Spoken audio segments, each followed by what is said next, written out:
مجھے میچور لڑکی سے شادی کرنی تھی، اس آفت کی پڑیا سے نہیں۔ لاریب تم لوگوں نے اچھا نہیں کیا میرے ساتھ۔ شہروز خانزادہ اپنی چھوٹی سی دلہن دیکھ کر آگ بگولا ہو چکا تھا۔ وہ تو اسے 1 منٹ اپنے گھر برداشت نہیں کر سکتا تھا۔ غصے سے کمرے میں گیا تو تانیہ فرش پر بے ہوش پڑی تھی۔ شہروز اسے اسپتال لے کر گیا تو ڈاکٹر کہنے لگی اس معصوم بچی پر کیسا ظلم کیا گیا، ظالم انسان، یہ تو 2 ماہ سے حاملہ۔ شہروز اچانک کولانے پر ہال سے اٹھ کر لان میں آ گیا تھا۔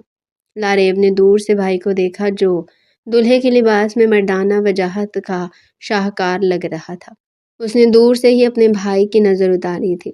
اس کی ایک ہی خواہش تھی اس کا بھائی شادی کر لے، اور وہ بہن کی اتنی منتیں کرنے پر مان گیا تھا۔ اس کے بعد لاریب اور اس کے شوہر نے سعودیہ چلے جانا تھا۔ بھائی آپ بھی جائیں، ساری رسمیں ہو چکی ہیں اور بھابھی کو ہم نے کمرے میں پہنچا دیا ہے۔ وہ مسکراتے ہوئے شہروز کو مخاطب کر گئی جو موبائل پر کسی سے الجھ رہا تھا۔ تم چلو، میں آ رہا ہوں، وہ بہن سے نرم لہجے میں کہتے ہوئے کال اینڈ کر کے اس کے ساتھ چلنے لگا۔ بھائی کسی چیز کی ضرورت ہو تو آپ مجھے آواز دے دینا، یہی پاس والا کمرہ میں سو رہی ہوں۔ لاریب نے بھائی کو گلے سے لگایا اور محبت سے دیکھتے ہوئے کہا تو شہروز اس کے سر پر بوسہ دے کر رہ گیا۔ وہ شہروز سے چھوٹی تھی مگر ماں کی طرح اس کا خیال رکھتی تھی۔ آج تک اس نے کبھی ماں باپ کے فوت ہو جانے پر ان کی کمی محسوس نہیں ہونے دی تھی۔ اب جائیں بھابھی، انتظار کر رہی ہوں گی۔ لاریب نے بھائی کو ہلکا سا دھکا دیا تو وہ مسکرانے لگا۔ وہ شادی نہیں کرنا چاہتا تھا مگر لاریب کے مجبور کرنے پر وہ انکار نہیں کر پایا۔ شیروانی درست کرتے ہوئے وہ کمرے میں داخل ہوا۔ پھولوں کی خوشبو نے اس کا استقبال کیا تھا۔ وہ دھڑکتے دل کے ساتھ کمرے میں داخل ہوا۔ بغیر سوچے سمجھے وہ واش روم کی طرف بڑھ گیا۔ وہ جانتا تھا کہ گھونگھٹ میں بیٹھی ہوئی لڑکی اس کا انتظار کر رہی ہے مگر وہ خود پہلے کمفرٹیبل ہو جانا چاہتا تھا۔ کپڑے بدلنے کے بعد وہ گھبرا کر الماری کی طرف بڑھا اور منہ دکھائی کا گفٹ نکالا جو اس کی ماں کے خوبصورت کنگن تھے۔ ان کنگنوں کو محبت سے دیکھتے ہوئے وہ اپنی بیوی کو دیکھنے لگا جو ابھی تک گھونگھٹ میں بیٹھی تھی۔ چھوٹے چھوٹے قدم لیتے ہوئے وہ بیڈ تک آیا اور وہی براجمان ہو گیا۔ مجھے سمجھ نہیں آ رہا میں بات کہاں سے شروع کروں۔ سلام کرنے کے بعد شہروز بولا تو گھونگھٹ کے اس پار بیٹھی تانیہ کا دل زور سے دھڑکا۔ وہ شہروز سے بھی زیادہ نروس تھی۔ 1 منٹ میں پہلے گھونگھٹ تو اٹھا لوں، آپ بھی تو تھک گئی ہوں گی۔ ایک کام کرے، بیڈ کی پشت سے ٹیک لگا لے، آپ تھوڑا بہتر محسوس کریں گی۔ شہروز اس کی کیئر کرتے ہوئے تھوڑا آگے بڑھا تو ڈر کے مارے تانیہ پیچھے ہوئی۔ شہروز کو تھوڑا عجیب لگا مگر اس کا خیال کرتے ہوئے وہ تھوڑا پیچھے ہو کر بیٹھ گیا اور تانیہ کا گھونگھٹ اٹھایا۔ گھونگھٹ اٹھاتے ہی وہ ساکت رہ گیا۔ وہ کوئی معصوم سی بچی تھی جو اتنی زیادہ ہیوی جولری پہن کر بہت بڑی لگ رہی تھی۔ میک اپ بھی اچھا خاصا کیا گیا تھا جس کی وجہ سے اس کے اصلی نین نقوش دکھنے میں نہیں آ رہے تھے۔ وہ گھبرا کر اٹھ کھڑا ہوا۔ اسے اس طرح پریشان دیکھ کر تانیہ بھی گھبرا گئی تھی۔ کیا بات ہے، زیادہ بری لگ رہی ہوں کیا؟ تانیہ نے معصومیت سے سوال کیا تو شہروز نے سر پکڑ لیا۔ اسے لاریب پر بہت غصہ آ رہا تھا۔ وہ 33 سال کا میچور مرد تھا اور اس کی شادی اتنی چھوٹی لڑکی سے کروا دی گئی تھی۔ اسے شادی کر کے اپنا گھر بسانا تھا، نہ کہ کسی بچی کو پالنے کی ذمہ داری لینی تھی۔ تمہاری عمر کتنی ہے؟ اچانک شہروز آپ سے تم بولتے ہوئے سے حیران کر گیا۔ وہ گھبرا ہی تو گئی تھی۔ جی میری عمر 18 برس ہے، وہ مؤدب لہجے میں کہتے ہوئے سر جھکا گئی۔ شہروز نے اپنا سر تھام لیا۔ اتنی چھوٹی عمر، ان دونوں میں پورا 15 برس کا فرق تھا۔ اسے پہلے لاریب کو کہہ دیا تھا کہ اسے ایک میچور لڑکی چاہیے، نہ کہ ایسی جو اس رشتے کی نوعیت ہی نہ سمجھتی ہو۔ کیا لاریب کو تمہاری عمر پتہ ہے؟ شہروز بے یقینی سے کہتے ہوئے اسے گھورنے لگا تو وہ ڈر کے مارے سہم کی۔ جی لاریب آپی کو سب پتہ تھا، وہ ہمیں ٹیوشن پڑھایا کرتی تھی۔ تانیہ کے انکشاف پر شہروز کا بس نہیں چل رہا تھا کہ لاریب کو عدالت کے کٹہرے میں کھڑا کر دے۔ کیا یہ شادی تمہاری مرضی سے ہوئی ہے؟ شہروز کے اس سوال پر تانیہ کا جھکا ہوا سر مزید جھک گیا۔ اسے سمجھ نہیں آ رہا تھا کہ وہ کیا جواب دے۔ اسے تو پڑھنا تھا مگر اس کے ماں باپ کے مجبور کرنے پر وہ شادی کے بندھن میں بندھ چکی تھی۔ میں پوچھ رہا ہوں کیا یہ شادی تمہاری مرضی سے ہوئی ہے؟ شہروز نے چلاتے ہوئے کہا تو وہ معصوم بچی سہم گئی اور اونچی آواز میں رونے لگی۔ شہروز کو اپنی غلطی کا احساس ہوا تو وہ کنگن کی ڈبیا وہیں پھینک کر کمرے سے نکل گیا تھا، جبکہ تانیہ مختلف سوچوں کے گرداب میں پھنسی وہیں بیٹھی رہی۔ اسے سمجھ نہیں آ رہا تھا کہ یہ سب کیا ہو رہا ہے۔ لاریب تو اس کے سامنے شہروز کی بہت تعریفیں کرتی تھی، اسے نہیں معلوم تھا کہ وہ اتنے روڈ ہوں گے۔ مما، مجھے گھر واپس آنا ہے۔ تانیہ نے روتے ہوئے ماں کو کال ملائی تو سدرا بیگم نے اسے ڈانٹ دیا، اب وہی تمہارا گھر ہے اور کل سے پہلے مجھے تمہاری کال نہیں آنی چاہیے۔ سدرا بیگم نے غصے سے کہا اور فوراً موبائل رکھ دیا، جبکہ تانیہ اٹھ کر ڈریسنگ ٹیبل تک آئی، مگر کافی دنوں سے کچھ نہ کھانے کی وجہ سے کمزوری ہوئی اور وہ دھڑام سے فرش پر جا گری۔ شہروز اس بات سے انجان لاریب کے کمرے کے دروازے پر دستک دے چکا تھا۔ اس نے پہلے یہی شرط رکھی تھی کہ وہ اتنی چھوٹی لڑکی سے ہرگز شادی نہیں کرے گا۔ ان دونوں میں 15 سال کا فرق تھا اور یہ فرق شہروز کو ہضم نہیں ہو رہا تھا۔ وہ اتنی چھوٹی بچی کے ایسے زندگی کی شروعات کر سکتا تھا؟ لاریب، دروازہ کھولو، شہروز نے غصے سے دروازہ پیٹتے ہوئے کہا تو لاریب جو بھی واش روم سے نکلی تھی وہ گھبرا گئی کہ آخر ایسا کیا ہو گیا جو اس کا بھائی اتنے شدید غصے میں ہے۔ بھائی، آ رہی ہوں۔ وہ جلدی سے دروازے کی طرف بڑھی۔ کیا ہوا ہے بھائی؟ آپ اتنے غصے میں کیوں ہیں؟ لاریب نے بھائی کو غصے میں دیکھا تو حیران رہ گئی۔ میں نے تمہیں کہا تھا کہ میں ایک میچور لڑکی سے شادی کرنا پسند کروں گا اور تم اس آفت کی پڑیا کو لے آئی۔ اس کی اور میری عمر میں 15 سال کا فرق ہے۔ شہروز نے بغیر مرتسم کے لحاظ کے بہن کو ڈانٹا تو لاریب مسکرا دی۔ بھائی بس کریں، 18 سال کی جوان جہان لڑکی ہے، کوئی بچی نہیں ہے۔ لاریب نے تانیہ کا دفاع کیا تو شہروز نے سر پر کر لیا۔ وہ اتنی چھوٹی ہے کہ اس رشتے کی نوعیت نہیں سمجھتی، میں کیا کہوں اسے؟ شہروز نے اصل بات چھپاتے ہوئے غصے سے کہا، کیونکہ وہ اتنا محسب تھا کہ بہن کے سامنے اس طرح کی بات نہیں کر سکتا تھا۔ بھائی، وہ سب سمجھتی ہے، کوئی چھوٹی بچی نہیں ہے، اور ویسے بھی مائیں بیٹیوں کو سب سکھا کر بھیجتی ہیں۔ آپ اتنا پریشان کیوں ہو رہے ہیں؟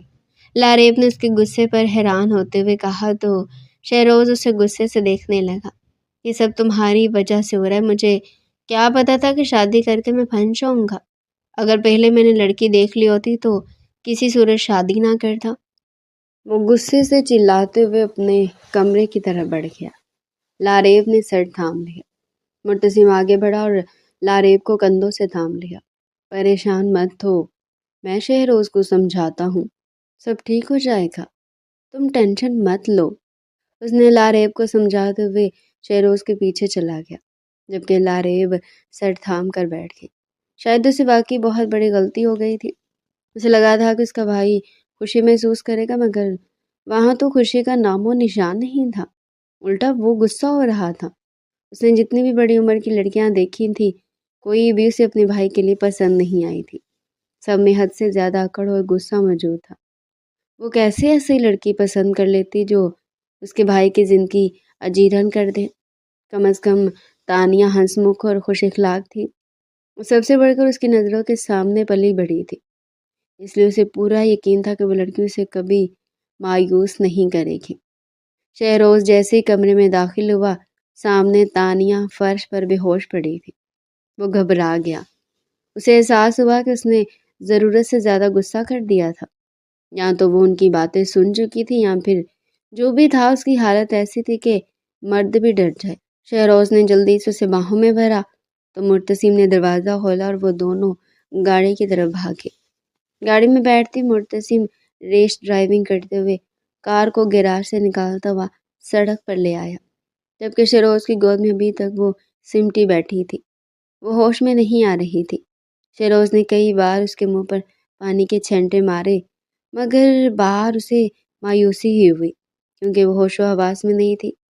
لاریب کی اس بات کا علم نہیں تھا، اسے صرف دونوں کو بھاگتے ہوئے دیکھا تھا، اور اس سے پہلے کہ وہ کچھ بولتی گاڑی پورچ سے نکل چکی تھی۔ اس نے کئی بار مرتسم کو کال ملائی، مگر وہ ڈرائیونگ کر رہا تھا، اس لیے کال نہیں اٹھا سکا۔ اسے جلدی سے گاڑی سے نکال کر سٹریچر پر ڈالا گیا۔ ڈاکٹر صاحبہ بھاگتی ہوئی آئی۔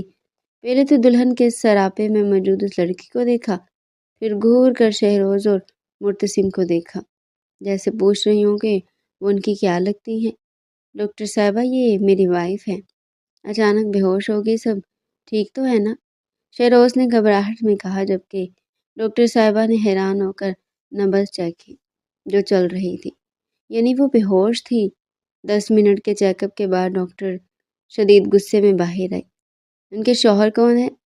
اس نے دوبارہ وہی سوال کیا تو شہروز آگے بڑھا، آپ انسان ہے کہ جانور؟ بچی کی حالت دیکھی آپ نے؟ ڈاکٹر نے غصے سے کہا تو شہروز نفی میں سر ہلا گیا۔ مجھے لگتا ہے کافی دنوں سے انہوں نے کھانا نہیں کھایا، بلڈ پریشر بہت لو ہے۔ ہم نے کچھ ٹیسٹ کیے ہیں، رپورٹس کل آئیں گی۔ امید کرتی ہوں کہ آپ انہیں کل دوبارہ لے کر آئیں گے۔ ڈاکٹر صاحبہ نے اصل بات چھپاتے ہوئے کہا، کیونکہ شاید انہیں بھی ادراک ہو چکا تھا بات بہت بڑی اور وہ مرتسم کے سامنے نہیں کہہ سکتی۔ ایک دن کی دلہن کیسے ماں بن سکتی ہے؟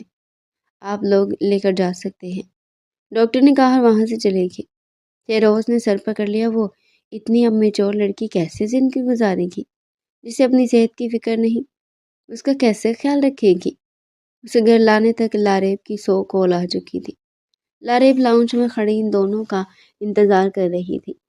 جیسی گاڑی کا ہارن بجا وہ فوراً باہر بھاگی، شہروز اسے کندھے سے پکڑے اندر لا رہا تھا، جبکہ مرتسم ان کے پیچھے تھا۔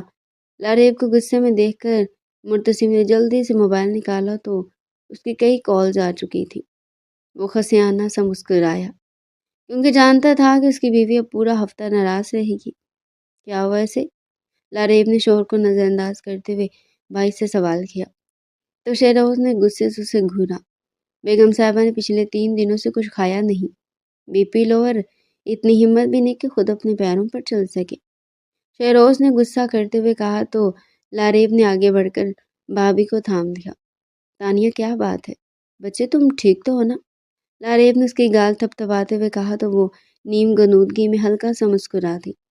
وہ دونوں سے لے کر کمرے میں آ گئے، جبکہ لاریب جلدی سے ملازمہ کو کہہ کر کھانا لگوانے لگی۔ اگر اسے پہلے علم ہوتا کہ تانیہ نے کچھ نہیں کھایا تو اسے کچھ نہ کچھ تو کھلا ہی دیتی۔ کوئی بات نہیں، شادی کے وقت لڑکیاں اتنی نروس ہو جاتی ہیں اور کھانا چھوڑ دیتی ہیں۔ اب وہ تمہارے لیے گھر چھوڑ کر آئی ہے، تم اس طرح اس پر غصہ کرو گے تو اسے کیسا محسوس ہوگا؟ لاریب نے شہروز کے غصہ کرنے پر اسے ڈانٹا تو وہ خاموش ہو گیا، جبکہ وہ تانیہ کو سوپ پلانے لگی جو بہت ہی نقاہت محسوس کر رہی تھی۔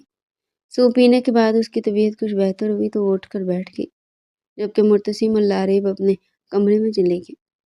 شہروز کمرے کے دروازے کو کنڈی لگا کر اس کی طرف بڑھا۔ کیسا محسوس کر رہی ہو؟ زیادہ چکر تو نہیں آ رہے؟ شہروز نے محبت پاش نظروں سے دیکھتے ہوئے سوال کیا، کیونکہ وہ جیسی بھی تھی اس کی بیوی تھی اور وہ عمر میں اتنی چھوٹی تھی کہ وہ کچھ بھی بولنے سے پہلے سوچ رہا تھا کہ اسے بولے یا نہ کہے، وہ برا ہی نہ مان لے۔ میں ٹھیک ہوں، بس کمزوری محسوس ہو رہی۔ وہ اٹک اٹک کر بولی تو شہروز نے پہلے اسے غصے سے گھورا، پھر چپ کر کے دوسری طرف بیڈ پر لیٹ گیا۔ 1 منٹ، آپ ایسے کیسے سو سکتے ہیں؟ وہ اچانک بیڈ پر اٹھ کر بیٹھ گئی۔ شہروز حیران ہوا کہ اب اس نے کیا کر دیا ہے۔ کیا ہوا؟ سب ٹھیک تو ہے؟ طبیعت خراب ہو رہی ہے کیا؟ ڈاکٹر کے پاس چلے؟ شہروز نے ایک ساتھ کئی سوال کیے تو وہ مسکرا دی۔ نہیں، آپ نے مجھے منہ دکھائی کا گفٹ نہیں دیا اور اس کے بغیر میں آپ کو سونے نہیں دوں گی، وہ لاڑ کرتے ہوئے بولی تو شہروز حیران رہ گیا۔ اسے چھوٹی بچی سمجھ رہا تھا، جبکہ وہ کسی لڑاکا عورت کی طرح اسے اپنا حق مانگ رہی تھی۔ ارے میں یہی رکھ کر گیا تھا، وہ کنگن کی ڈبیا کہاں گئی ہے؟ شہروز نے چادر الٹتے پلٹتے ہوئے کہا تو تانیہ نے جلدی سے وہ ڈبیا اس کی طرف بڑھا دی۔ یہ کنگن تمہارے پاس تھے تو پھر مجھے کیوں اٹھایا؟ شہروز نے نہ سمجھی سے سوال کیا تو وہ مسکرا دی۔ جب گفٹ آپ نے دیا تو پہنائے بھی تو صحیح، تانیہ نے مسکراتے ہوئے کہا، حالانکہ وہ بہت کمزوری محسوس کر رہی تھی، مگر لاریب کے سمجھانے پر اسے سمجھ آ چکی تھی کہ اب اسے نئی زندگی کی شروعات ایسے ہی کرنی ہوگی۔ اچھا ٹھیک ہے، پہنا دیتا ہوں، وہ بلش کرتے ہوئے سیدھا ہو کر بیٹھ گیا۔ تانیہ نے شرم کے مارے نظریں جھکا دی۔ یہ سب کہنے کو بھی اسے لاریب نے کہا تھا۔ شہروز نے آگے بڑھ کر اسے کنگن پہنائے تو وہ مسکرا دی۔ بہت اچھے لگ رہے ہیں۔ شہروز نے اداس ہو کر کہا تو وہ حیران رہ گئی۔ ابھی تو اداس کیوں ہو رہی ہیں؟ یہ کنگن آپ کی امی کے ہیں۔ وہ بولی تو شہروز نے اسوات میں سر ہلا دیا۔ تانیہ سر جھکا کر رہ گئی۔ اب تم کیوں اداس ہو رہی ہو؟ شہروز نے اسے اداس دیکھا تو سوال کیے بنا نہ رہ سکا۔ ابھی جو اسے خوش رہنے کی تلقین کری تھی وہ خود منہ بنا کر بیٹھ چکی تھی۔ وہ دراصل آپ اداس ہے تو میں کیسے خوش رہ سکتی ہوں؟ وہ جتاتے ہوئے بولی تو یہ سن کر شہروز نے حیران ہو کر اسے دیکھا۔ وہ چھوٹی لڑکی سے بہت حساس لگ رہی تھی۔ ویسے سدرا آنٹی تمہاری سگی؟ شہروز نے اچانک سوال کیا تو وہ نفی میں سر ہلا گئی۔ وہ میری امی کی چچا زاد بہن ہے۔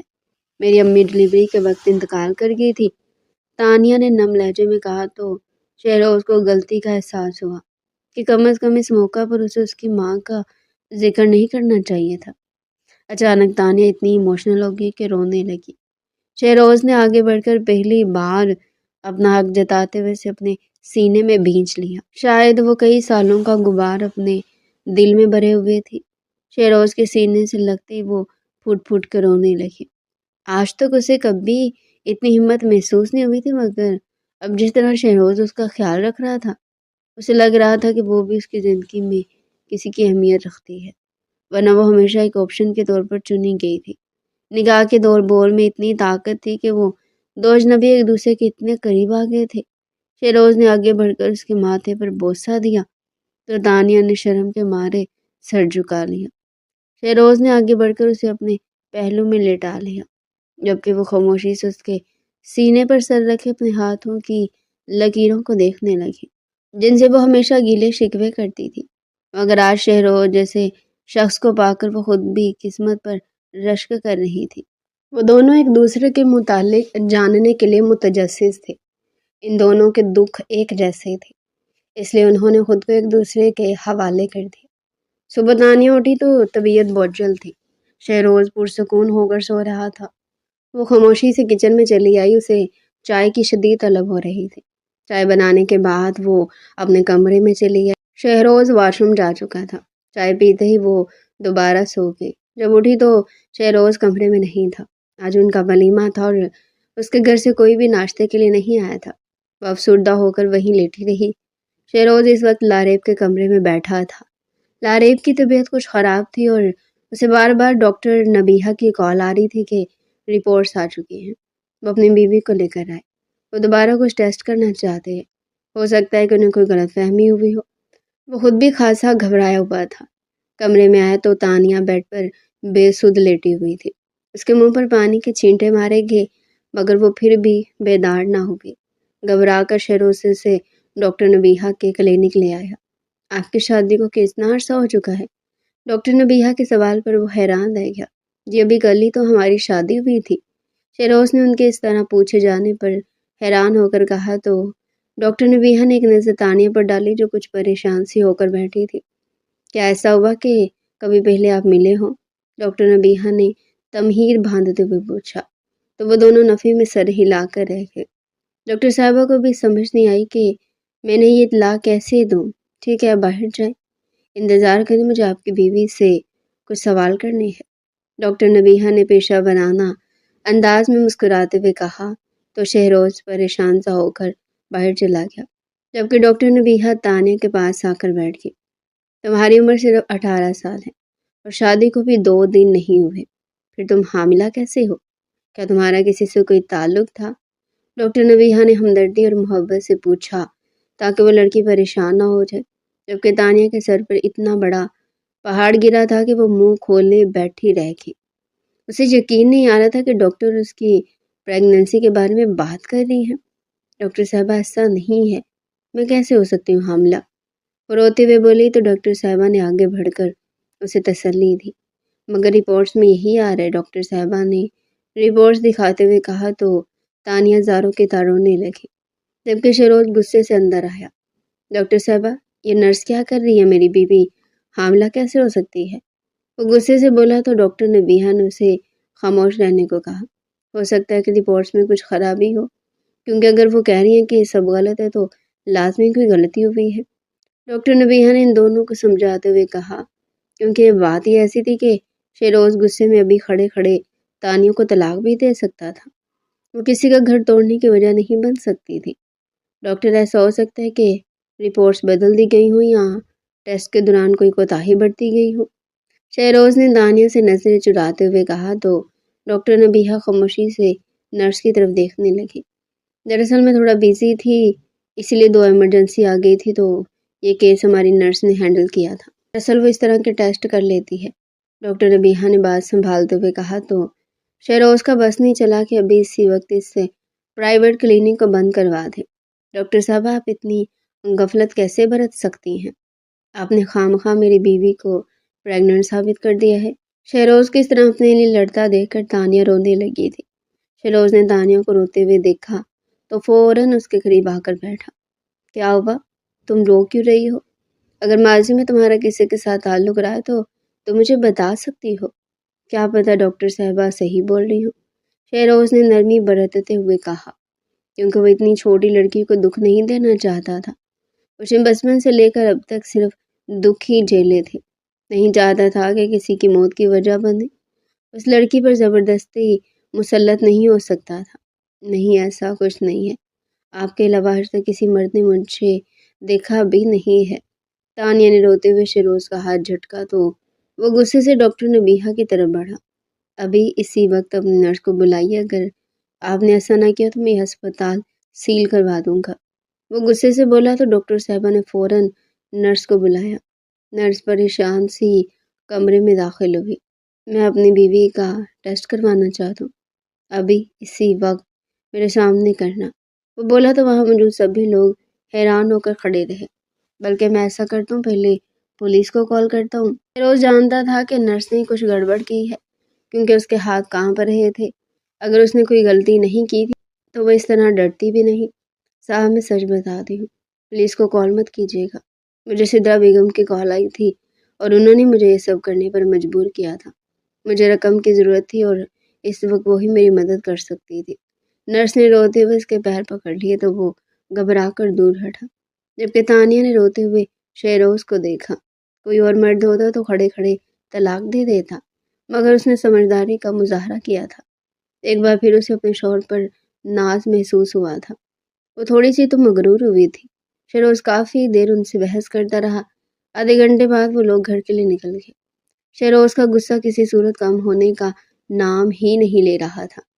تانیہ نے کئی بار ڈرتے ڈرتے اس کی طرف دیکھا اور پھر رخ پھیر لیا کہ کہیں وہ اسے ڈانٹ ہی نہ دے۔ ہو سکتا ہے کہ وہ اس کے کردار پر شک کرے، جیسے اس کا باپ اس کی سوتیلی ماں پر کرتا تھا۔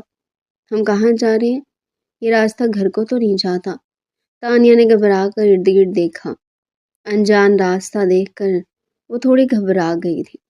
ہم تمہارے گھر جا رہے ہیں، شہروز نے کہا تو تانیہ کے چہرے پر ایسی تاریکی چھا گئی جیسے اسرائیل کو دیکھ لیا۔ یہ کیا کہہ رہے ہیں آپ؟ میں حاملہ نہیں ہوں، آپ مجھے گھر کو چھوڑنے جا رہے ہیں؟ میں نے کوئی غلطی نہیں کی، آپ کو مجھ پر یقین نہیں ہے کیا؟ وہ اچانک شہروز کے اس طرح کہنے پر گھبرا گئی تھی۔ اسے منہ میں جو آیا وہ بولتی گئی۔ اسے لگا تھا سب ٹھیک ہو گیا، اس کا شوہر اس پر بھروسہ کرتا اور اس کا ساتھ دینے کو تیار ہے، مگر یہاں تو معاملہ ہی الٹ ہو چکا تھا۔ اسے اس کے گھر چھوڑنے جا رہا تھا۔ چپ کر کے بیٹھی رہو، اس سے پہلے کہ میں تمہارے والد کو فون کر کے سب بتا دوں، شہروز نے غصے سے کہا تو تانیہ آنکھیں میچ کر رہ گئی۔ اسے شہروز سے سخت رد عمل کی امید نہیں تھی، جبکہ ڈاکٹر تک ثابت ہو چکی تھی کہ وہ رپورٹ جھوٹی تھی۔ پھر وہ اس پر یقین کیوں نہیں کر رہا تھا؟ کہیں وہ اسے بدگمان تو نہیں ہو گیا تھا؟ میں سچ کہہ رہی ہوں، ایسا کچھ نہیں ہے، آپ چاہیں تو دوبارہ سے ٹیسٹ کروا لیں۔ وہ روتے ہوئے سر جھکا کر بولی تو شہروز نے ایک جھٹکے سے گاڑی روک دی۔ ایک بات بھی منہ سے نکالی تو مجھ سے برا کوئی نہیں ہوگا، خاموشی سے بیٹھی رہو۔ وہ دوبارہ گاڑی اسٹارٹ کرتے ہوئے اسے خاموش کروا گیا تھا۔ گاڑی میں تانیہ کی سسکیاں گونج رہی تھی۔ اسے سمجھ نہیں آ رہا تھا کہ وہ اپنے شوہر کو کیسے اعتبار کرنے پر مجبور کرے گی۔ وہ تو اسے چھوڑنے کی باتیں کر رہا تھا۔ سارا راستہ وہ روتی رہی۔ تقریباً 15 منٹ بعد وہ فیض لاج میں پہنچ چکے تھے، جہاں گارڈ نے ان کا اچھے سے استقبال کیا، لیکن سدرا بیگم ضرور گھبرا گئی تھی۔ فیض انکل کو بلائیے بغیر سلام کیے، شہروز نے سدرا کو کہا تو وہ گھبرا گئی۔ آؤ بیٹھو، اس طرح گھبرائے ہوئے کیوں لگ رہے ہو؟ میں بلاتی ہوں انہیں، بیٹھو، ناشتہ کرو۔ بلکہ ہم تو ناشتہ لے کر آ رہے تھے، تمہارے انکل ہیں جنہوں نے لیٹ کر دیا۔ سدرا بیگم گھبرا کر بولی تو الفاظ ان کی آنکھوں کا ساتھ نہیں دے رہے تھے، وہ جھوٹ بول رہی تھی۔ فیض احمد کو وہ بتا چکی تھی کہ وہ ناشتہ بھجوا چکی ہیں، جبکہ ستیلی بیٹی سے نفرت میں انہوں نے اتنا نیچ قدم اٹھایا تھا۔ انکل کو بلائیے ورنہ میں سارے ثبوت یہی ملازمین کے سامنے دکھا دوں گا اور آپ کی عزت دو کوڑی کی بھی نہیں رہ جائے گی، منہ چھپاتی پھریں گی آپ۔ شہروز نے صاف گوئی سے کہا تو سدرا بیگم گھبرا گئی اور فوراً ملازمہ کو فیض احمد کو بلانے کو کہا۔ فیض احمد جو طبیعت خرابی کے باعث لیٹے ہوئے تھے، داماد کے آنے پر فوراً خوش دلی سے مسکراتے ہوئے باہر آئے۔ کیا بات ہے شہروز، تم بیٹھے کیوں نہیں، کھڑے کیوں ہو؟ انہوں نے داماد کو گلے لگایا تو شہروز نے ان کا ہاتھ جھٹک دیا۔ آپ کو پتہ بھی آپ کی بیوی کیا کرتی پھرتی ہے؟ اس نے میری بیوی پر جھوٹا الزام لگایا کہ وہ حاملہ ہے اور شادی سے پہلے کسی سے تعلق میں تھی۔ آپ اپنی بیوی کی ایسی حرکتیں معاف کر سکتے ہیں؟ میں نہیں۔ آج کے بعد میری بیوی نہ تو اس گھر میں آئے گی، آپ آنا چاہے تو اپنی بیٹی سے مل سکتے ہیں، مگر یہ عورت میری دہلیز پر قدم نہیں رکھے گی۔ شہروز نے غصے سے وارننگ دی تو فیض احمد حیران رہ گئے اور بیوی کو گھور کر دیکھا۔ سچ سچ بتاؤ ورنہ یہیں کھڑے کھڑے طلاق دے دوں گا۔ فیض احمد نے پہلی بار بیٹی کی سائڈ لیتے ہوئے کہا تو تانیہ نے نم آنکھوں سے باپ کو دیکھا، جو شہروز کے کہنے پر پہلی بار اپنی بیٹی کا ساتھ دینے کو تیار ہو گئے تھے، ورنہ سدرا بیگم نے کوئی کسر نہیں چھوڑی تھی کہ وہ فیض احمد کی نظر میں اسے غلط ثابت کر دیں۔ ہاں میں نے کروایا ہے یہ سب، پہلے اس کی ماں نے میری جگہ لے لی، فیض نے مجھ سے منگنی توڑ کر اس سے شادی کر لی، پھر میری شادی فیض سے ہوئی تو یہ ہمارے درمیان کانٹا بن کر رہ گئی۔ میں اپنی زندگی سے اسے نکال دینا چاہتی تھی، مگر فیض نے اپنی ساری دولت اسی بیٹی کے نام کر دی تھی۔ میں چاہتی تھی کہ کچھ ایسا کروں کہ وہ اپنی بیٹی سے نفرت کرنے لگے، اس لیے کیا ہے میں نے یہ سب، میں اسے برباد کر دینا چاہتی تھی۔ سدرا بیگم نے کہا تو فیض احمد نے آگے بڑھ کر ایک تھپڑ ان کے منہ پر دے مارا۔ وہ لڑکھڑاتے ہوئے دور جا گری۔ تم نے میری مرحومہ بیوی اور میری بیٹی کی زندگی جہنم بنا دی۔ میری آنکھوں پر پٹی بندھی تھی کہ میں تم جیسی زہریلی عورت کی باتوں میں آتا رہا۔ فیض احمد کا چہرہ غصے سے سرخ تھا۔ تو میری بیٹی کو اس کے شوہر سے جدا کرنا چاہتی تھی، اسے بدنام کرنا چاہتی تھی، اس کا گھر بسنے سے پہلے ہی اجاڑ دینا چاہتی تھی۔ فیض احمد نے فوراً ملازمین کو آواز دی اور وکیل کو بلانے کا حکم دیا۔ تانیہ اور شہروز خاموشی سے یہ منظر دیکھ رہے تھے۔ کچھ ہی دیر میں وکیل کمرے میں موجود تھا۔ فیض احمد نے کانپتے ہوئے ہاتھوں سے ضروری کاغذات پر دستخط کیے۔ میں ویل تیار کروا چکا ہوں، آج سے میری ساری جائیداد، میرے تمام اثاثے اور یہ گھر میری بیٹی تانیہ کے نام کیے جاتے ہیں۔ اس عورت کا اس میں ایک روپیہ بھی حصہ نہیں رہے گا۔ انہوں نے وکیل کی طرف دیکھا اور کہا کہ یہ کام فوراً مکمل کر کے عدالت میں جمع کرایا جائے۔ سدرا بیگم کو اپنی غلطی کا احساس نہیں بلکہ اپنی دولت چھن جانے کا شدید صدمہ ہوا۔ وہ فوراً فیض احمد کے قدموں میں گر گئی۔ آخر یہ عیش و عشرت انہی کی بدولت تھا۔ وہ ایک دم بوکھلا گئی۔ نہیں فیض، ایسا نہ کرے، میں نے غصے میں آ کر یہ سب کہہ دیا تھا، مجھے معاف کر دو، میں آپ کی بیوی ہوں، یہ سب ہمارا ہے، میری بات پر یقین کریں، مجھے ایک موقع دے، میں آئندہ تانیہ سے کچھ نہیں کہوں گی۔ وہ روتی ہوئی آنسو بہاتی ہوئی لجاجت کر رہی تھی۔ فیض احمد نے نفرت سے انہیں دیکھا۔ بہت موقع دیے میں نے تمہیں، میری معصوم بیٹی کو تم نے اذیت دی ہے، اب بس، اور اب بھی تمہیں دولت کی پڑی ہے، اولاد تو تم مجھے دے نہ سکی۔ میری کتنی خواہش تھی کہ تانیہ کو کوئی بہن بھائی ہو، لیکن تمہیں اپنے فکر کی پڑی تھی، اور جب تمہاری مرضی ہوئی کہ اب بچے ہو جائیں تب اللہ نے ہمیں اولاد سے محروم رکھا، لیکن میری بیٹی ہے نا، یہ سب اسی کا ہی ہے۔ فیض احمد نے دھکے مار کر سدرا بیگم کو گھر سے باہر نکال دیا۔ وہ در و دیوار سے ٹکراتی روتی ہوئی باہر نکلی اور زمین پر بیٹھ کر دہاڑے مار کر رونے لگی۔ ملازمین اپنی مغرور مالکن یہ حال دیکھ کر بہت خوش تھے۔ انہیں تانیہ سے ہمدردی تھی، مگر سدرا بیگم کی تیز نظروں نے انہیں کبھی تانیہ سے ہمدردی جتانے نہیں دی تھی۔ وہ شکیلہ بیگم کے دور سے اس گھر میں کام کر رہے تھے، یہی وجہ تھی کہ تانیہ سے وہ بہت انسیت رکھتے تھے۔ فیض احمد نے بیٹی اور داماد سے معافی مانگی اور عزت کے ساتھ انہیں بٹھایا۔ آپ بہت اچھے ہیں، آپ نے جس طرح میرا ساتھ دیا نا، کوئی اور ہوتا تو مجھے یہ کہہ کر، تانیہ نے شہروز کو دیکھا تو اس نے اس کے منہ پر ہاتھ رکھ دیا۔ آئندہ کوئی بھی ایسا برا لفظ ادا نہ کرنا۔ میں مر تو سکتا ہوں مگر تمہیں طلاق نہیں دے سکتا۔ شہروز نے محبت بھری نظروں سے دیکھتے ہوئے کہا تو تانیہ آگے بڑھ کر اس کے کندھے پر سر رکھ دیا۔ وہ دونوں پہلی آزمائش میں پاس ہو چکے تھے اور خوشیاں ان کی منتظر تھی۔ ادھر دھکے کھا کر گھر سے نکالے جانے کے بعد سدرا بیگم نے روتے دھوتے اپنی تمام تر عزت اور مغرور طبیعت کو ایک طرف رکھا اور اپنے بھائی کے گھر کا رخ کیا۔ اس کی امید تھی کہ کم از کم اپنا خاندان تو اسے سہارا دے گا، مگر حقیقت ہمیشہ تلخ ہوتی ہے۔ اس کا بھائی اور بھابھی دونوں اس کی دولت اور عالیشان زندگی کی وجہ سے اس کی عزت کرتے تھے اور وہ بھی ان کی طرح سے مدد کرتی تھی۔ جب سدرا وہاں پہنچی اور بتایا کہ فیض احمد نے اسے طلاق تو نہیں دی لیکن جائیداد سے بے دخل کر کے گھر سے نکال دیا ہے، تو اس کے بھائی کے رویے میں سرد مہری آ گئی، کیونکہ وہ خالی ہاتھ تھی۔ اس کی بھابھی رضیہ بیگم جو ہمیشہ سدرا کی خوش آمد کرتی تھی، 2 دن تو انہوں نے رویہ کچھ بہتر رکھا، لیکن پھر ان کے رویے میں سختی آ گئی۔ پھر وہ اس پر برس پڑی، ہمارے پاس اتنے فالتو کے پیسے نہیں ہیں کہ ہم تمہاری خدمتیں کرتے پھرے، جاؤ جا کر اپنے شوہر کے پاس مفت کی روٹیاں توڑو۔ وہ جو اپنے گھر میں کوئی بھی کام نہیں کرتی تھی، اب جب سے یہاں آئی تھی گھر کے کام کاج بھی وہی کر رہی تھی۔ آج بھی سدرا بیگم کے سر میں درد تھا، اسے سوچا کہ چائے بنا لے اور ساتھ میں پین کلر کھا لے گی، تبھی اس کی بھابھی اس پر برس پڑی، تمہارا بھائی اتنا نہیں کماتا کہ سارا دن چائے بنتی رہی، دودھ کتنا مہنگا ہے اور پتی کا تو حساب ہی نہیں، یہاں پر ٹائم سے ہی چائے پانی کا انتظام ہوتا ہے۔ سدرا بیگم تو کچھ بول بھی نہیں پائی، اس کی آنکھوں میں آنسو تیرنے لگے۔ وہ بھی تو تانیہ کے ساتھ ایسے ہی کرتی تھی، حالانکہ وہاں تو اس کے باپ کا پیسہ خرچ ہوتا تھا، لیکن پھر بھی اس معصوم نے اف تک نہیں کی تھی۔ دیکھو باجی، ہمارے یہ چھوٹا سا گھر ہے، آپ کی طرح محل نہیں، ہم نے تو ہمیشہ یہی سنا تھا کہ آپ فیض صاحب کے گھر کی مالکن ہے، کیا ضرورت ہے ایسی حرکتیں کرنے کی کہ آپ سڑک پر پھرنا پڑے؟ رضیہ نے ہاتھ جھٹک کر کہا، اور ویسے بھی یہ وقت کوئی اپنا شوہر چھوڑنے کا ہوتا ہے، جب آپ کے شوہر اتنے امیر تھے تو آپ کو ان کی عزت کرنی چاہیے تھی۔ سدرا کو پہلی بار احساس ہوا کہ رشتوں کا دار و مدار صرف مفاد پر ہوتا ہے۔ مجھے کچھ دن یہاں ٹھہرنے دو، میں اپنے شوہر سے صلح کر لوں گی، پھر چلی جاؤں گی، سدرا نے لجاجت سے کہا، لیکن رضیہ نے اس کا جینا دو بھر کر دیا۔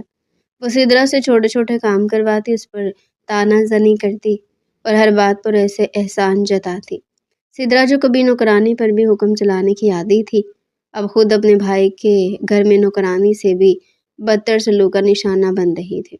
اس کے لباس پر، اس کے رہنے سہنے پر اور اس کے ہر عمل پر تنقید کی جاتی۔ یہ کیا طریقہ بیٹھنے کا؟ کمرے میں اتنی گرمی اور آپ نے پنکھا تیز نہیں کیا، یہاں کوئی آپ کی خدمت کے لیے نہیں بیٹھا، یاد رکھیں آپ یہاں مہمان نہیں ہیں، آپ نے اپنا گھر گنوایا ہے۔ رضیہ کا ہر لفظ سدرا کے دل میں کانٹے کی طرح چبھتا تھا۔ سدرا کو فیض احمد کی محبت، تانیہ کی معصومیت اور اس گھر کی قدر شدت سے محسوس ہونے لگی، جو اس نے اپنی حماقت اور حسد کی وجہ سے کھو دیا تھا۔ بھائی کے گھر میں 2 ہفتے گزارنے کے بعد سدرا کا حوصلہ جواب دے گیا، اسے یقین ہو گیا کہ وہ بغیر دولت اور طاقت کے کہیں بھی عزت نہیں پا سکتی۔ اس کے پاس اب صرف ایک ہی راستہ بچا تھا، معافی۔ اور پھر ایک دن سدرا بیگم نے ہمت کی اور تانیہ کے گھر کے باہر آ کر کھڑی ہوگی، جو گھر اس کی بیٹی کا تھا۔ اب وہ وہاں اجنبی بن کر کھڑی تھی۔ اس نے گھنٹی بجائی تو ملازم نے دروازہ کھولا۔ میں تانیہ بیٹی سے ملنا چاہتی ہوں۔ اس کے لہجے میں پہلی بار غرور کی جگہ شرمندگی تھی۔ یہاں شہروز اور تانیہ ہی تھے، شہروز کی بہن لاریب اور اس کا شوہر سعودیہ چلے گئے تھے۔ ملازم اسے ڈرائنگ روم میں بٹھا کر تانیہ کو اطلاع دینے چلا گیا۔ تانیہ جب شہروز کے ساتھ اپنی زندگی میں خوش اور پرسکون تھی، سدرا کو دیکھ کر حیران رہ گئی۔ شہروز بھی اس کے ساتھ تھا۔ کیا چاہتی ہیں آپ؟ شہروز نے سخت لہجے میں پوچھا۔ سدرا بیگم فوراً کھڑی ہو گئی اور اس کی آنکھوں میں آنسو آ گئے۔ اس کا چہرہ کمزوری اور ندامت کا اظہار کر رہا تھا۔ تانیہ بیٹی، شہروز بیٹا، میں تم دونوں سے معافی مانگنے آئی ہوں۔ اس کی آواز کانپ رہی تھی۔ میرے ساتھ جو سلوک میرے بھائی کے گھر میں ہوا نا، اس نے مجھے میری اوقات بتا دی ہے۔ میں نے تمہاری ماں سے نفرت میں آ کر اور تم دونوں کے خلاف جو سازشیں کی، وہ سب میری زندگی کی سب سے بڑی غلطی تھی۔ وہ آگے بڑھی اور تانیہ کے قدموں میں گر گئی۔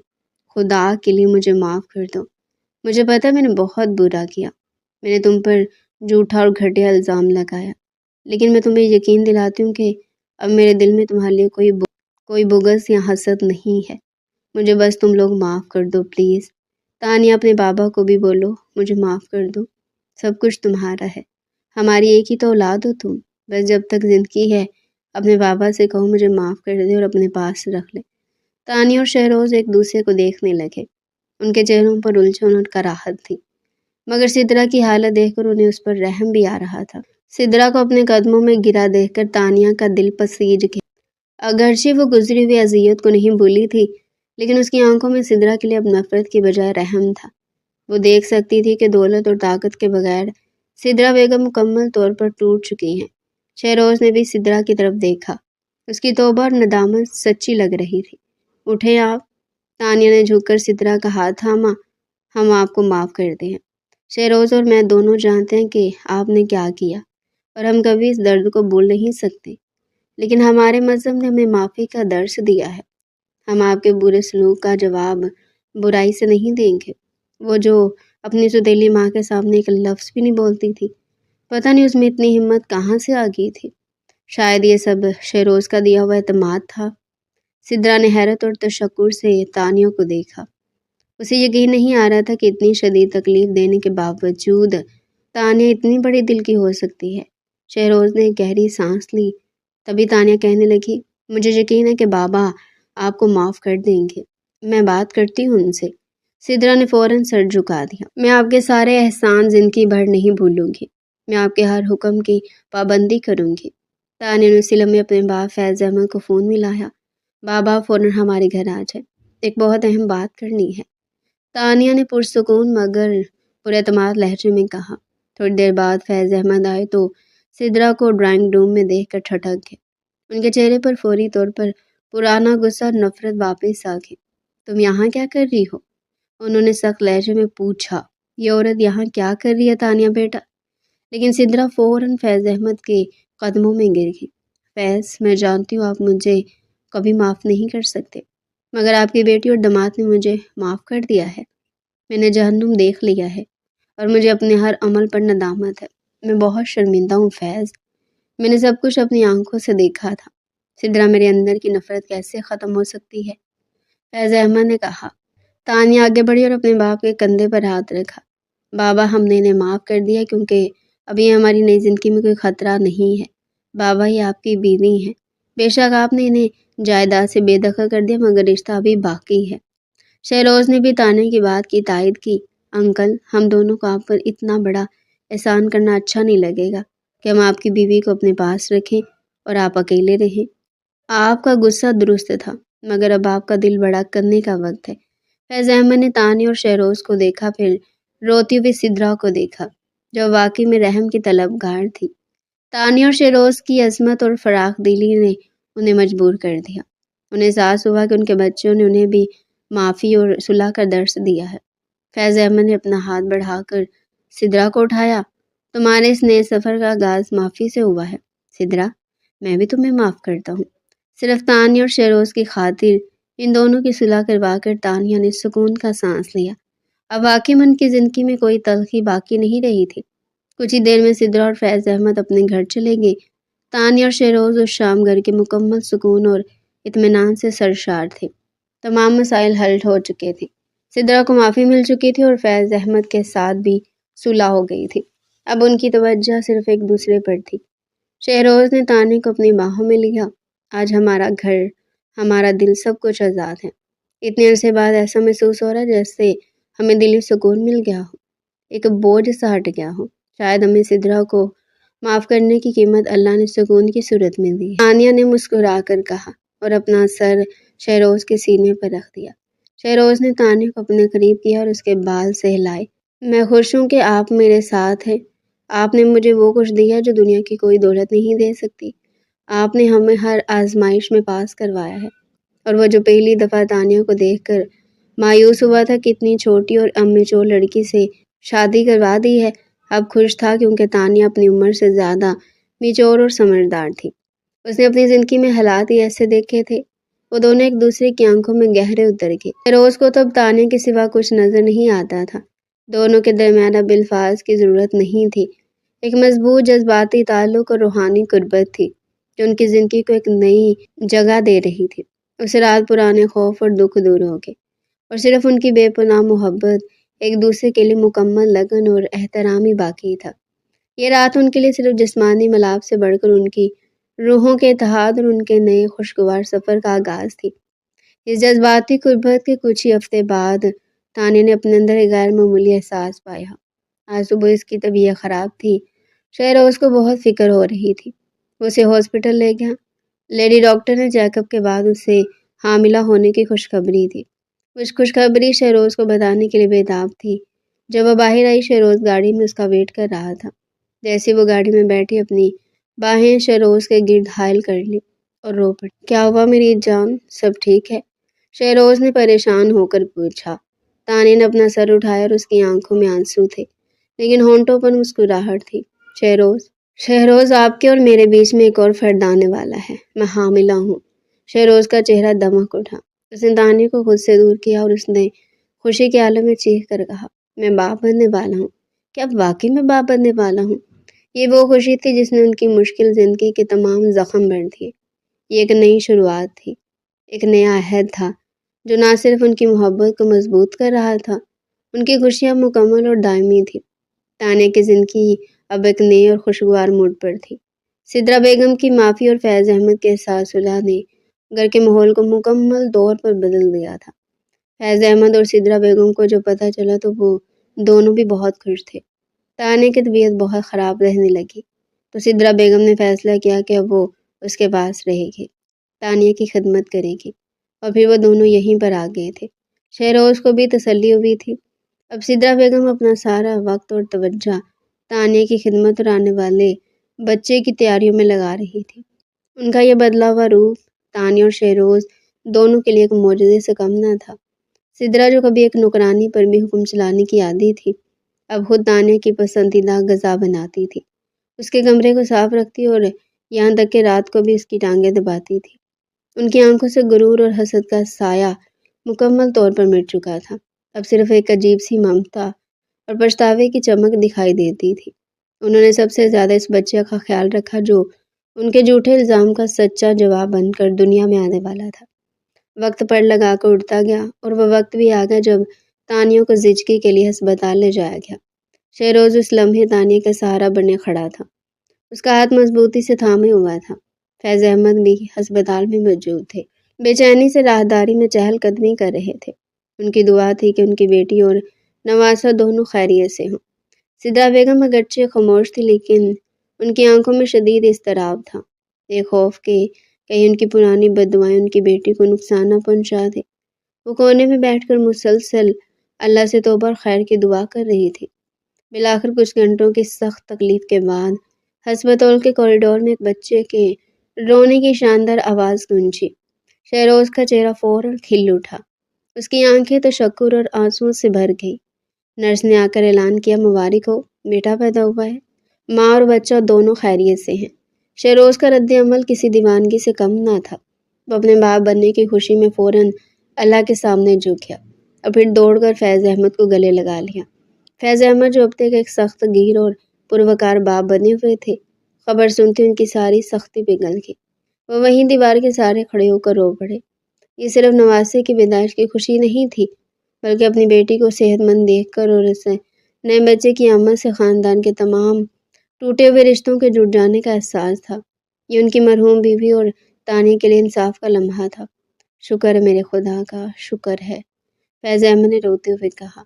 اب مجھے سکون آ گیا کہ میری تانیہ اب مکمل طور پر خوش ہے۔ انہوں نے شہروز کے کندھے تھپ تھپائے۔ میرے شیر، تم نے میری بیٹی کو وہ عزت اور محبت جس کی وہ حقدار تھی۔ کچھ دیر بعد جب نرس نے بچے کو صاف کر کے باہر لایا تو سب سے پہلے فیض احمد نے اسے گود میں لیا۔ نواسی کا ننھا وجود ان کے ہاتھوں میں تھا۔ ان کی سفید داڑھی آنسوؤں سے بھیگ رہی تھی۔ اس بچے کا معصوم چہرہ ان کے لیے ایک نئی امید اور زندگی کا پیغام تھا۔ تانیہ اور بچے کو کمرے میں منتقل کیا گیا تو وہاں سب سے زیادہ مستعد اور متحرک سدرا بیگم تھی۔ انہوں نے اپنے آپ کو مکمل طور پر نوزائیدہ اور تانیہ کی خدمت کے لیے وقف کر دیا۔ وہ ماں کی طرح تانیہ کو آرام کرواتی، اسے خود اپنے ہاتھوں سے سوپ اور کھانا کھلاتی تھی اور اس بات کا خیال رکھتی تھی کہ بچے کو وقت پر دودھ پلایا جائے۔ بچے کے کمرے میں آنے کے بعد سدرا کی زندگی کا مقصد ہی بدل گیا۔ وہ اپنے نواسے کا خیال اس طرح رکھ رہی تھی جیسے وہ ان کی اپنی کوکھ سے پیدا ہوا ہو۔ وہ گھنٹوں بچے کے پاس بیٹھی رہتی، اسے آہستہ سے تھپ تھپاتی اور نرم آواز میں لوریاں سناتی تھی۔ اس کا خیال رکھو، اسے ٹھنڈ نہ لگے، تانیہ تم مت اٹھو، اسے میں دیکھ لوں گی۔ وہ مسلسل سب کو ہدایات دیتی رہتی تھی۔ ایک دن شہروز نے انہیں بچے کے جھولے کے پاس کھڑے روتے ہوئے دیکھا۔ آنٹی کیا ہوا؟ آپ رو کیوں رہی؟ شہروز نے نرمی سے پوچھا۔ سدرا بیگم نے آنسو پونچھے، میں یہ سوچ رہی ہوں بیٹا کہ میں نے کیسی کیسی سازشیں کی۔ میں نے تو اس بچے کو دنیا میں آنے سے پہلے ہی بدنام کر دیا تھا، اور آج اللہ نے مجھے اتنا بڑا دل دیا کہ میں اسے اپنے ہاتھوں سے پال رہی ہوں۔ یہ میرا کفارہ ہے۔ شہروز، مجھے یہ موقع دینے کا بہت شکریہ۔ شہروز کہنے لگا، آنٹی ہم نے آپ کو معاف کر دیا ہے اور اب آپ ایک اچھی انسان ہیں۔ ہمارا بچہ اور تانیہ آپ کی شفقت اور دیکھ بھال میں بہت خوش ہے۔ سدرا بیگم نے بچے کا نام علی رکھا تھا، اور علی کی آمد نے خاندان کے تمام رشتوں میں مٹھاس گھول دی۔ فیض احمد اب روزانہ دفتر سے واپسی پر سیدھے تانیہ کے گھر آتے، نواسے کو گود میں لیتے اور اس کے ساتھ کھیلتے۔ سدرا کی غیر معزول خدمت اور وفاداری دیکھ کر فیض احمد کا دل بھی نرم ہو چکا تھا، اور اب وہ سدرا سے دوبارہ ایک شوہر اور بیوی کے طور پر بات چیت کرنے لگے تھے۔ تانیہ اور شہروز کی ازدواجی زندگی پہلے سے کہیں زیادہ خوشگوار ہو چکی تھی۔ ان کا بیٹا علی ان کی صحت کا سب سے قیمتی ثبوت تھا۔ شہروز اپنی چھوٹی سی سلطنت، اپنی خوبصورت بیوی اور اپنے صحت مند بیٹے کو دیکھ کر ہر روز اللہ کا شکر ادا کرتا تھا۔ سدرا کی قربانیوں نے سب کو ایک قیمتی سبق سکھایا تھا۔ نفرت صرف تباہی لاتی ہے، جبکہ معافی رشتوں کو جوڑ کر انہیں ہمیشہ کے لیے مضبوط بنا دیتی ہے۔ ان کی زندگی اب مکمل تھی۔ ایک پیار کرنے والا باپ، ایک سمجھدار ستیلی ماں، ایک محب وطن شوہر اور ایک معصوم بیٹا۔ خوشیوں کا یہ باب اب ہمیشہ کے لیے کھلا رہنا تھا۔ فیض احمد کی طبیعت اب کچھ خراب رہنے لگی تو انہوں نے بزنس کا چارج شہروز کو دے دیا اور خود گھر آرام کرنے لگے، لیکن گھر میں ان کا دل نہیں لگتا تھا، تو شہروز انہیں اور سدرا بیگم کو اپنے گھر ہی لے آیا۔ انکل، اب آپ کے آرام کرنے کے دن ہے، آپ اور آنٹی ہمارے ساتھ ہمارے گھر رہیں گے۔ دونوں نے پہلے تو انکار کیا، لیکن پھر مان گئے۔ کچھ عرصے بعد جب تانیہ کی صحت مکمل طور پر بحال ہوئی تو ان کے گھر میں ایک بار پھر خوشی کے آثار نمودار ہوئے۔ ننھے علی کی پیدائش کے بعد تانیہ اور شہروز کو جلدی معلوم ہوا کہ وہ دوبارہ والدین بننے والے ہیں۔ اس بار وہ دونوں بہت پرجوش تھے، اور خاص طور پر شہروز کو بہت زیادہ خوشی تھی کہ اب ان کا خاندان مکمل ہونے والا تھا۔ فیض احمد اور سدرا بیگم نے تانیہ کا بہت زیادہ خیال رکھا۔ سدرا نے تو جیسے اپنی زندگی میں اس آنے والے مہمان کے لیے وقف کر دی تھی۔ وہ تانیہ کو کوئی کام نہیں کرنے دیتی تھی، اور اس بات کا خصوصی خیال رکھتی تھی کہ تانیہ ہر طرح کی پریشانی اور منفی خیالات سے دور رہے۔ 9 ماہ مکمل ہونے پر تانیہ نے اسپتال میں خوبصورت بیٹی کو جنم دیا۔ شہروز کی خوشی دیکھنے کے قابل تھی۔ ایک بیٹے کے بعد اب ایک بیٹی کا باپ بننا اس کے لیے دنیا کی سب سے بڑی نعمت تھی۔ اس نے فوراً فون کر کے فیض احمد کو یہ خوشخبری سنائی، جنہوں نے خوشی سے پھولے نہ سمانے پر پورے محلے میں مٹھائی تقسیم کی۔ سدرا بیگم نوزائیدہ بیٹی کو دیکھ کر پھٹتے محبت سے رو پڑی اور دعا کی کہ اللہ اس بچے کو ہمیشہ خوش رکھے۔ شہروز نے اپنی بیٹی کا نام علینا رکھا، جو ان کی خوشیوں کو دوگنا کرنے والی تھی۔ علینا کی پیدائش کے چند ہفتے بعد جب تانیہ کچھ بہتر ہوئی تو ایک شام شہروز اور تانیہ اپنے کمرے میں اکیلے تھے۔ علی اور علینا دونوں اپنے نانا نانی کے پاس سو رہے تھے۔ کمرے میں ہلکی سی مدھم روشنی تھی اور ایک پرسکون ماحول چھایا ہوا تھا۔ شہروز نے تانیہ کا ہاتھ اپنے ہاتھوں میں لیا اور پیار سے اسے چوما۔ تانیہ، تم نے مجھے مکمل کر دیا ہے۔ تم نے مجھے ایک بیٹا اور ایک بیٹی دی ہے۔ میرا گھر، میرا خاندان، سب کچھ اب تم سے ہے۔ تم نے مجھے مکمل کر دیا ہے۔ تانیہ نے اپنا سر شہروز کے سینے پر رکھ دیا، اور آپ نے مجھے وہ عزت اور محبت دی جس نے مجھے زندگی کی ہر آزمائش میں مضبوط کیا۔ آپ کی خدمت ہی میرا سہارا ہے۔ شہروز نے تانیہ کو اپنی باہوں میں بھر لیا۔ ان کے درمیان اب وہ جذباتی تعلق اور بھی زیادہ گہرا ہو چکا تھا، جو سالوں کی قربانیوں اور آزمائشوں سے گزر کر پختہ ہوا تھا۔ ان کا یہ رشتہ صرف محبت کا نہیں بلکہ ایک دوسرے پر غیر متنزل اعتماد اور گہرے احترام کا تھا، جس نے ان کے خاندان کو ایک مثالی خاندان بنا دیا تھا۔ تانیہ اور شہروز اپنے 2 ننھے فرشتوں کے ساتھ اب زندگی کی تمام خوشیوں کی مالک تھی، اور یہ جانتے تھے کہ ان کی محبت ہی ہر مشکل کا مقابلہ کرنے کی طاقت رکھتی ہے۔ تو ڈیئر پیارے ناظرین، یہ تھا آج کا ہمارا انٹرسٹنگ اور مزے کا ناول۔ مزید ایسے ہی ناول ہمارے چینل پر ڈیلی سننے کے لیے چینل کو سبسکرائب کریں، ویڈیو کو لائک کریں اور کمنٹ سیکشن میں اپنی رائے لازمی دیں۔